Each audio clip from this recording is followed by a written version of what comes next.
भारतवर्ष का इतिहास लाखों वर्ष पुराना है।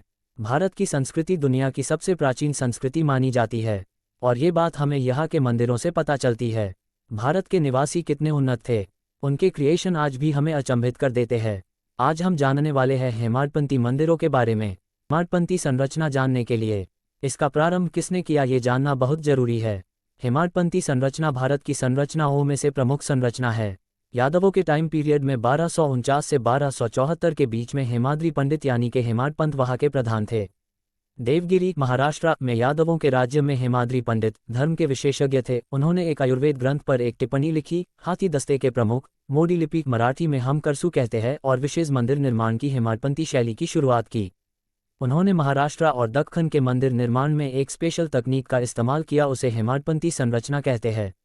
इस प्रकार की तकनीक में मंदिर के निर्माण में मुख्यतः पत्थरों का या पहाड़ों का इस्तेमाल किया जाता है।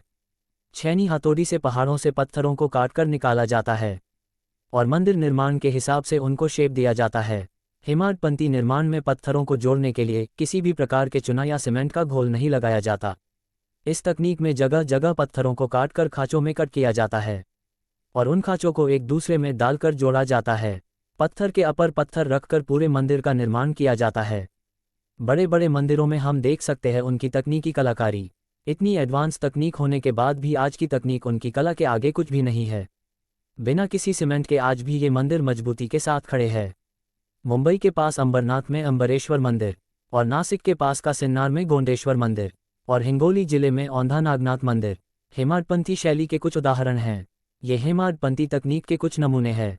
और एक बात बता दी कि जो लोग कहते हैं कि भारत में एक सुई भी नहीं बनी, तो उन देशद्रोहियों को, जाहिलों को ये वीडियो शेयर कर दीजिए। जब बाकी दुनिया सुई बना रही थी तब हमारे महान भारत में 4 वेद 18 पुराणों के साथ 52 कलाएं सिखाई जाती थी।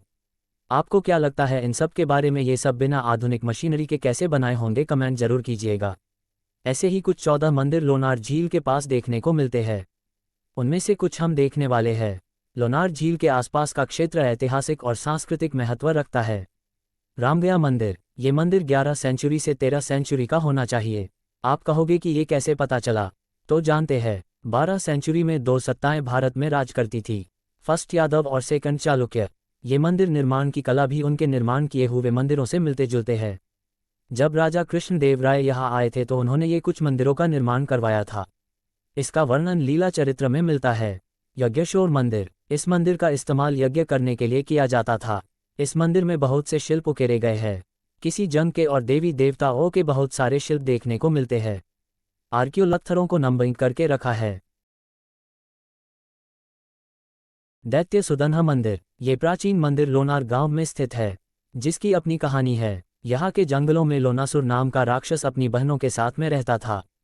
उसे बहुत से शस्त्र अस्त्र से नहीं मरने के वरदान थे और उसी जंगलों में कुछ ऋषि मुनि भगवान श्री विष्णु के भक्त तपस्या करते थे। लोनासुर अपने शक्ति के अहंकार में आकर उन ऋषियों को क्षति पहुंचाने लगा, तो ऋषियों ने भगवान श्री विष्णु जी के चरणों में हजेरी लगाए और लवनासुर की कंप्लेन कर दी।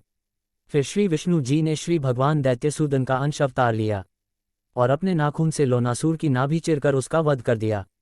फिर ऋषि मुनि सब हैप्पी हो गए।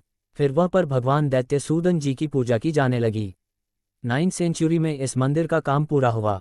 भगवान जी की प्राण प्रतिष्ठा बाकी थी, लेकिन बाहरी देशों के आक्रमण भी होने लगे थे, तो गांव के लोगों ने मंदिर को बचाने की तरकीब निकाली और उन्होंने मंदिर को मिट्टी में दबा दिया। फिर 19th सेंचुरी में जब बाहरी आक्रमण बंद हुए तो गांव वालों को मंदिर के बारे में याद आया, तो उन्होंने मंदिर को बाहर निकाला, लेकिन उस मंदिर में मूर्ति नहीं थी। फिर नागपुर के भोसले फैमिली, उन्होंने वहां पर मूर्ति की स्थापना करवाई। वो दैत्यसुदान की मूर्ति अभी भी वहां पर है। इस मंदिर का निर्माण कौशल्य देखिए। मूर्ति के ठीक ऊपर एक छेद है। वहां से भगवान सूर्य नारायण स्वयं साल में एक बार दर्शन के लिए आते हैं।